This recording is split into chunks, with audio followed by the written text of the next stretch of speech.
Esto es un breve resumen, una introducción de lo que vamos a ver en Nuevos Cines Latinoamericanos, que como decía, la idea es que ustedes ahondan en la lectura de la bibliografía y la filmografía, al mismo tiempo que pueden recorrer otras fuentes, tanto bibliográficas como filmográficas, para documentarse, pero no va a ser una clase magistral, sino una introducción para impulsar la lectura detallada. Lo que vamos a hablar hoy es de nuevo cine latinoamericano o nuevos cines latinoamericanos, porque se da una pluralidad de expresiones entre las décadas del 60 y 70 en la mayor parte de los países de Latinoamérica. Sin embargo, nosotros nos vamos a concentrar en la producción de tres países, que son Argentina, Brasil y Cuba, porque son los que tuvieron mayor cantidad de producción y cuyas obras han de algún modo marcado escuela para otros países. Sin embargo, esto no significa que en Bolivia, por ejemplo, no haya existido un cine indígena, o en Chile un cine político, o en Colombia. Solo vamos a concentrarnos en estos tres, obviamente por cuestiones de extensión del tema. Algunas características generales de los nuevos cines latinoamericanos van a tener que ver con que se dan en diferentes periodos en cada país. Estos periodos están muy relacionados con la situación política de cada uno de estos países. Sin embargo, el punto de comienzo que podemos dar a todos los grupos es en 1959 con la Revolución Cubana. Y a mediados de los 70, con los diferentes golpes de Estado en los países latinoamericanos, empiezan a decaer porque muchos de los directores y directoras deben exiliarse, algunos de ellos en Europa y otros en Cuba, para salvar sus vidas. Otros directores fueron secuestrados y desaparecidos, sobre todo en el caso argentino. Entonces vamos a encontrar que tenemos como un momento fundacional en Cuba, que son quienes inician estos diferentes grupos nacionales que vamos a ver, pero entre las décadas de los 60 y 70 en los diferentes países van a ir teniendo diferentes expresiones. No es uniforme en todo el continente por esto mismo que les decía previamente, por la capacidad de producción, por la capacidad instalada que había en cada uno de estos países, por la situación política, el nivel de clandestinidad de cada una de estas producciones o apoyo estatal en otros, eh, la vuelta o exilio de los directores y directoras en diferentes momentos de estas décadas. Es decir, que no vamos a encontrar que haya sido igual en todos los países o a lo largo de los años en cada país. Hay una producción teórica y una producción escrita importante como característica que sí reúne a todos estos grupos. La mayoría de ellos, o todos en realidad, van a tener manifiestos fundacionales, algunas veces a cargo de grupos colectivos y anónimos y otras en nombre de autores concretos. Eh, y muchos de estos manifiestos o producciones teóricas van a circular mimeografiadas, por supuesto, también dependiendo de la situación política de cada país, de manera más o menos clandestina, en diferentes órganos de difusión que van a ser revistas. Pero todas las producciones nacionales, más allá de las tres que vamos a profundizar, tuvieron producción escrita teórica que dio lugar justamente a discusiones y a intercambios. El cine es visto como vehículo de militancia, como una herramienta más dentro del proceso revolucionario. El cine no va a ser espectáculo, no va a ser industria, no va a ser expresión pura de la interioridad o de los intereses de los directores o directoras, sino que va a ser un complemento a las búsquedas políticas que tienen cada uno de estos grupos. Hay una renovación estética de la mano de la renovación temática, en el cual se va a empezar a hablar de cuestiones que no habían aparecido en el cine previo, industrial o semi-industrial de cada uno de estos países, se van a dar renovaciones estéticas, directamente relacionada con lo que había sucedido del 45 en adelante con el neorrealismo, la Nouvelle Vague, el nuevo cine alemán. Eh, Esta imposición de la mirada del director o de la directora, la ruptura con la invisibilidad, la ruptura con la idea del documentalismo objetivo, la mezcla de géneros donde la ficción y el documental, el noticiero, el videoclip, van a convivir sin problemas. Los fotomontajes, los sonomontajes, la utilización creativa de la gráfica, animaciones, todo esto va a estar puesto al servicio de esto que habíamos visto cuando hablamos de vanguardia soviética en el cine, esto de para un nuevo cine, para un nuevo hombre, un nuevo cine, o un nuevo arte, esto es lo que va a imperar acá, la búsqueda de estilos de contar, de relatar, de mostrar nuevos, porque lo que se está tratando es de relatar un mundo que está en construcción en este momento, ¿no? Una revolución que va a estar dada desde las bases políticas, pero también a través de estos órganos de difusión que van a ser las revistas y las películas.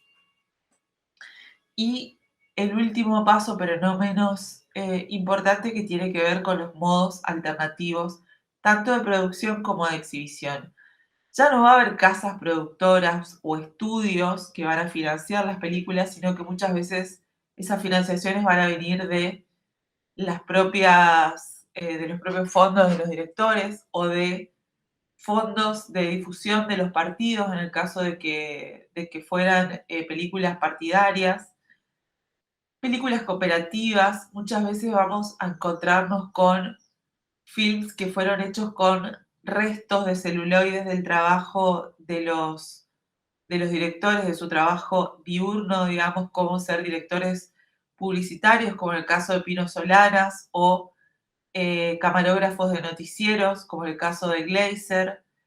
que filmaban durante el día en su trabajo y se quedaban con lo que se que iban robando pedacitos de celuloide para poder filmarlos como eh, parte de su obra en este órgano de contrainformación, que va a ser uno de los conceptos más importantes también, eh, que van a manejar todos estos grupos. Y la exhibición también van a ser diferentes según el país y el momento,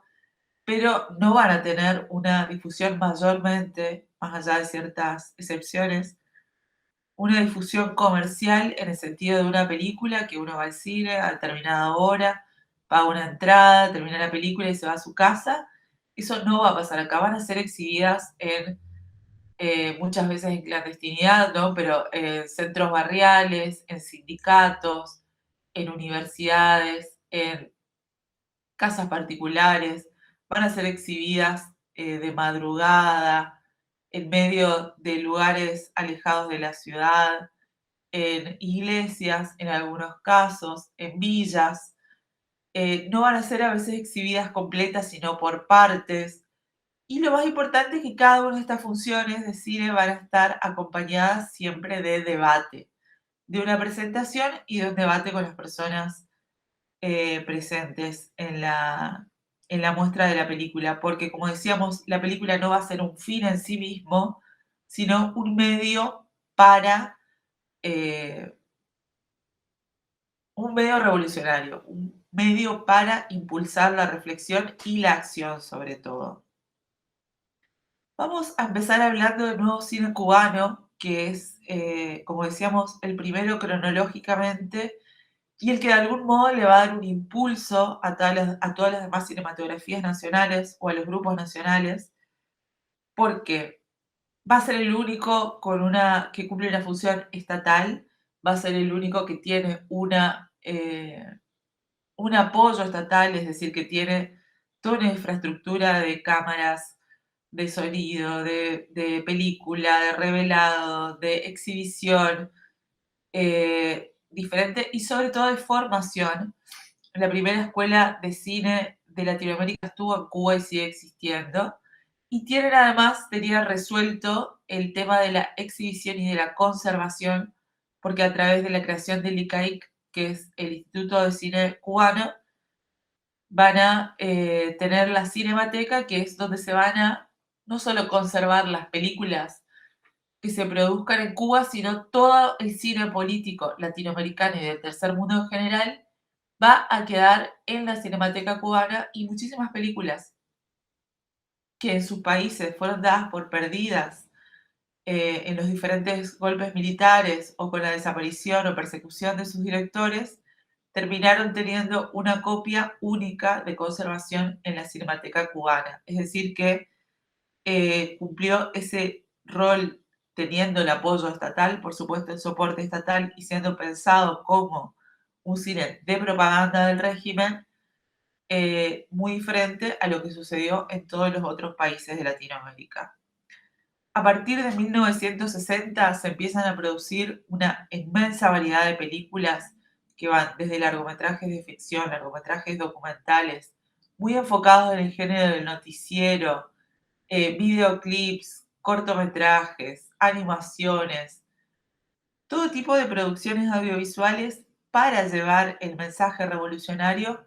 a cada lugar, a cada persona de la isla. Se empieza a utilizar, igual que había sucedido en el momento de la revolución eh, soviética, una suerte de cine móvil. En el caso de la Unión Soviética era con trenes y en este caso era incluso en mula, en el cual se filmaba en cada lugar, muchas veces con laboratorios móviles, se revelaba y se les mostraba la producción a las personas que estaban ahí y se iba llevando la experiencia de cada lugar de la isla a otras. El cine cumplió un rol importantísimo en la propaganda y en el sostenimiento, sobre todo en los primeros años del proceso revolucionario. Pensemos que, a diferencia de lo que sucede hoy, que es el país con menos analfabetismo del mundo, en ese momento, en 1959 en adelante, antes, eh, Cuba tenía un muy alto nivel de analfabetismo, es decir, que también los principios de la revolución pasaron por el cine y por la radio. Este manifiesto por el cine imperfecto de Julio García Espinosa, que es uno de los documentos que ustedes tienen para leer, justamente va a hablar de eso, ¿no? De cómo el cine, por un lado, no debe estar atado a las posibilidades técnicas o de excelencia técnica solamente, pero también pensando un poco en este sentido de que el arte tiene que estar al acceso, a la mano de todas las personas. Que una vez que se termine la división de clases y cualquier persona pueda ser artista, se habrá cumplido uno de los principios de la revolución. Pensemos hoy tal vez cuántos de estos principios de este manifiesto de García Espinosa se cumplen con nuestro permanente rol de difusores de imágenes a través de medios móviles, ¿no? Interesante para pensar cómo esos principios quedaron reactualizados con las tecnologías. Acá tenemos algunos de los directores y películas más importantes, como Aventuras de Quinquín, Memorias del Subdesarrollo, que es la película largometraje de ficción que ustedes tienen para ver, y un documental y un largo de ficción de Sara Gómez, que fue la primera directora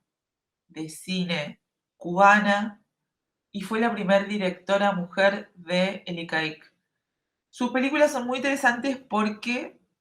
relevan no solo las cuestiones de clase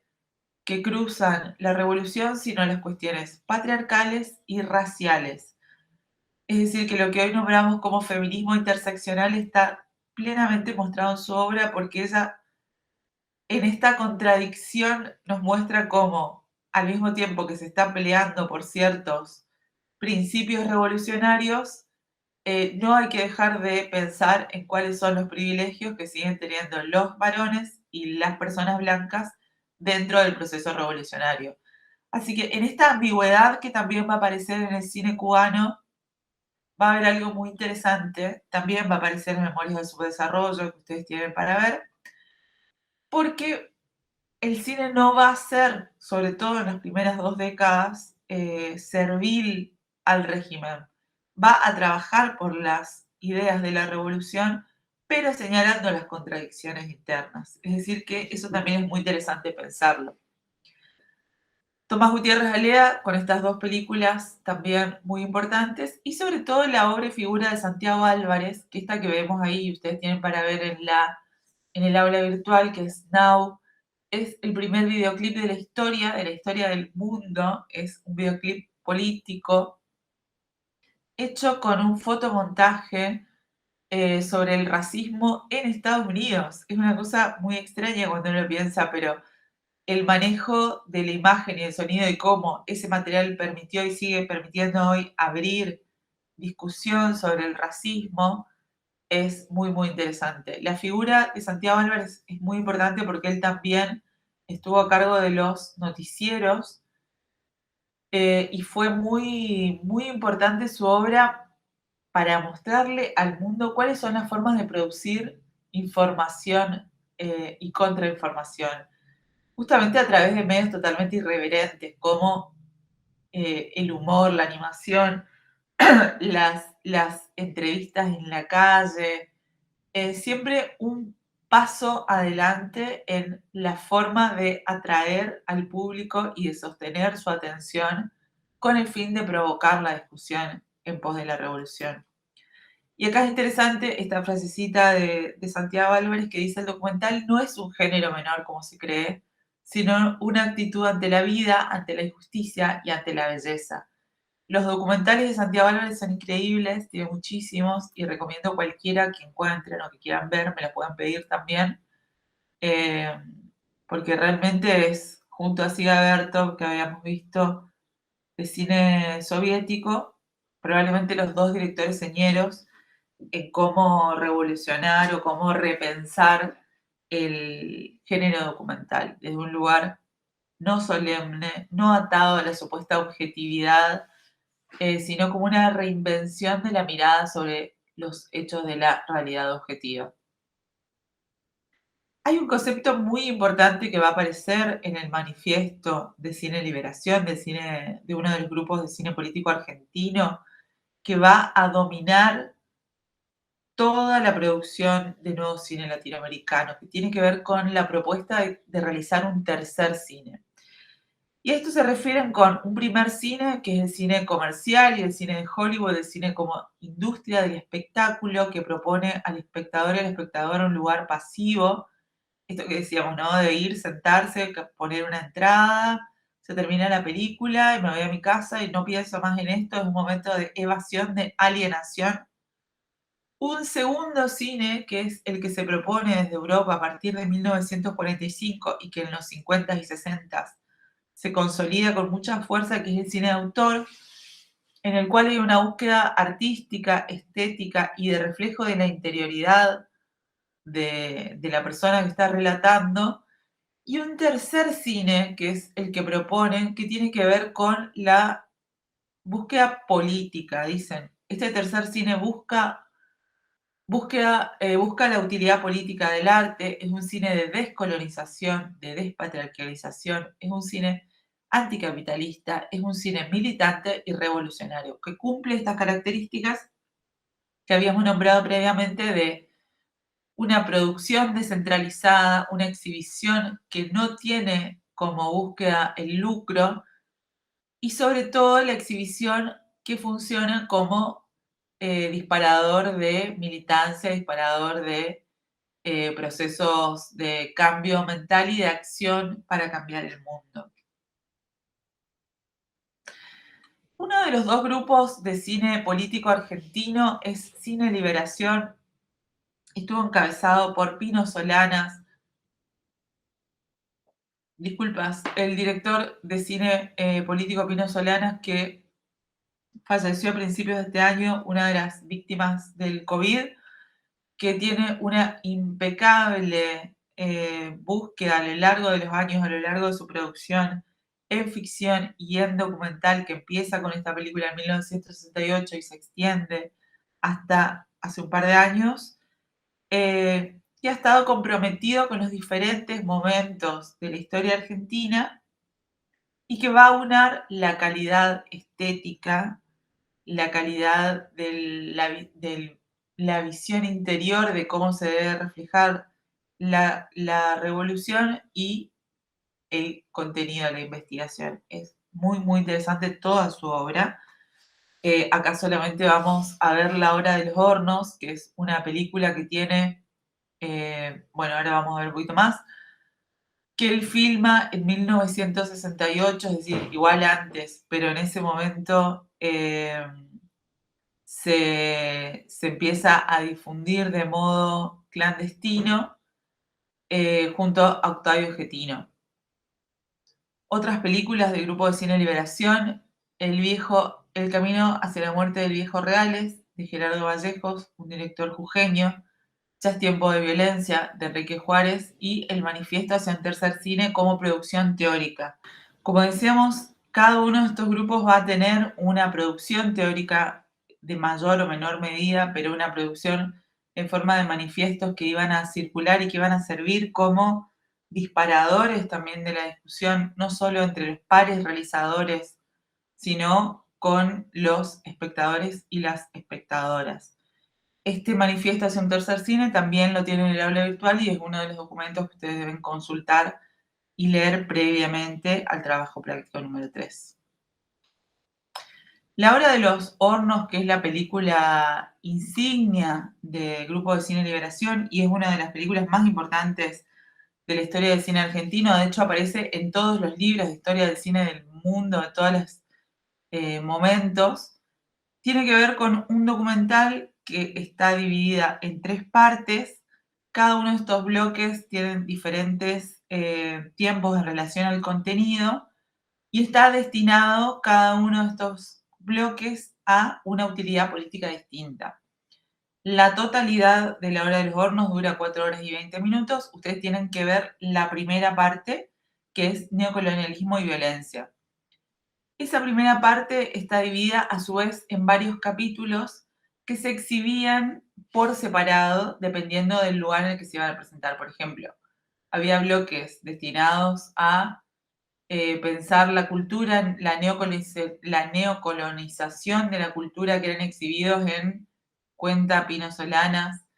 en departamentos de Recoleta a las 3 de la mañana, en lugares totalmente cerrados, en el cual la gente iba llegando por separado, que estaban destinados justamente a burgueses, a intelectuales. Otros que estaban destinados a ser exhibidos, que duraban 10 o 15 minutos de estos capítulos que estaban destinados a ser exhibidos en fábricas, otros para los campesinos, otros para estudiantes. Es decir, que si bien es una obra completa que se puede, y ustedes la deben ver completa, estuvo planteada desde el inicio en esta situación de emergencia, porque se exhibía de modo totalmente clandestino, eh, en función siempre de la utilidad política última antes que de la completud de la obra en un modo conceptual o artístico. Ellos tenían muy claro que esto que aparece ahí, esta frase, que creo que es de Franz Fanon, todo espectador es un cobarde o un traidor. Muchas veces este pasacalle que ustedes ven ahí estaba exhibido en el momento de la proyección y circulaba como una cosa muy importante que tenía que ver con que esta no era una película para ir a ver de modo pasivo, como decíamos, como un espectador a cambio de una entrada, sino que es una película que es un llamado a la acción. La película no se completa si el espectador no lo ve, no lo discute y no actúa sobre esta realidad para cambiarla. Creo que esta es una película muy interesante para trabajar en nivel medio. También ese es uno de los objetivos de trabajo práctico número 3, que tiene que ver con su formación como docentes en el acercamiento de materiales que pueden trabajar en nivel medio con sus propios estudiantes. El otro grupo de cine político argentino es Cine de la Base, que estuvo comandado, y la figura más importante es Raimundo Gleiser, que es uno de estos directores que nombrábamos junto a Pablo Sir y Cedrón, que fueron perseguidos, secuestrados. En el caso de Gleiser estuvo en el mismo campo de concentración que Rodolfo Walsh, y fueron desaparecidos. En el caso de Cedrón fue asesinado de un disparo, que llevaron también su obra y sus ideas hasta las últimas consecuencias. Gleiser sabía que estaba en la lista negra en 1976 y se negó a dejar el país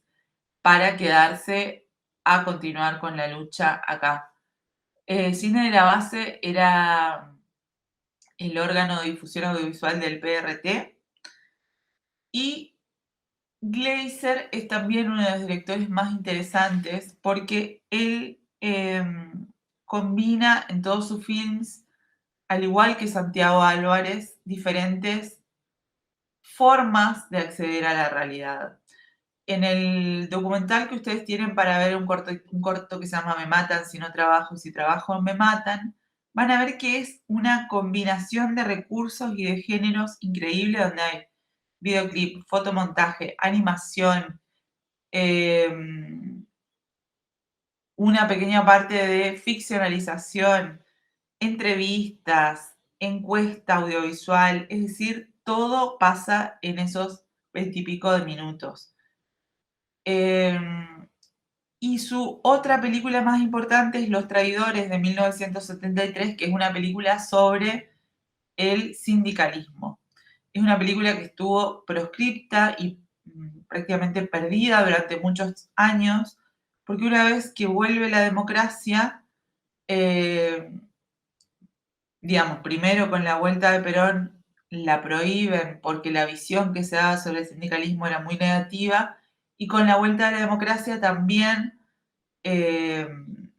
deja de estar en circulación por estas mismas razones, ¿no? Como quienes tenían que defender a la clase trabajadora si ellos mismos son sus enemigos.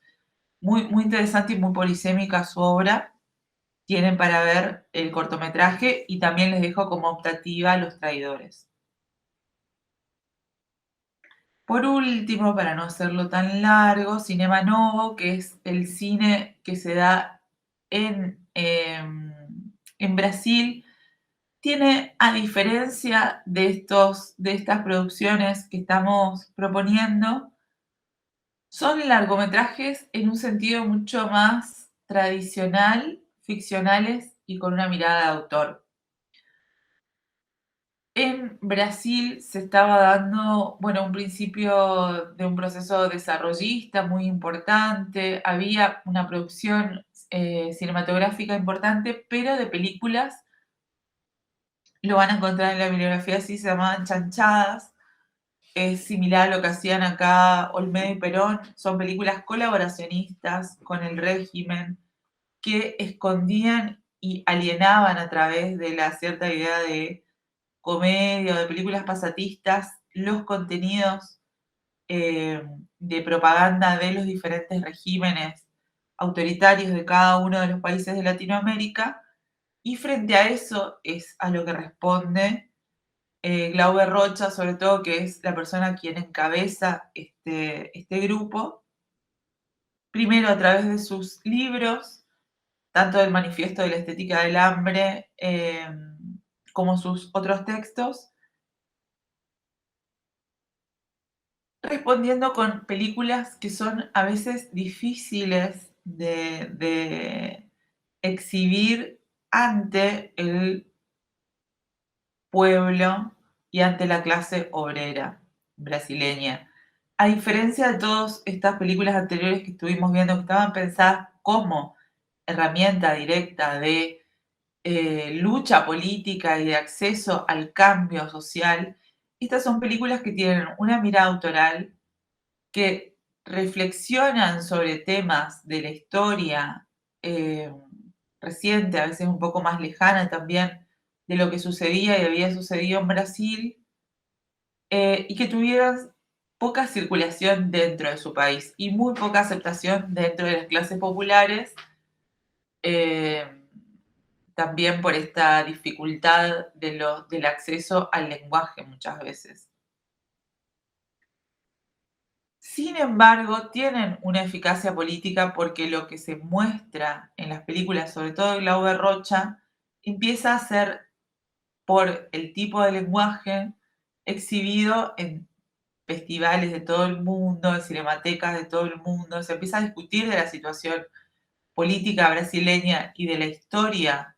y actualidad del país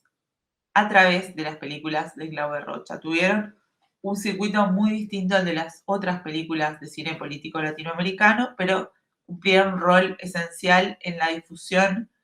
en otros ámbitos a los cuales las películas de una propaganda política mucho más directa no llegaban. Esta frase que dice ahí Glauber Rocha, una cámara en la mano y una idea en la cabeza, también va a, de algún modo, guiar a los otros grupos.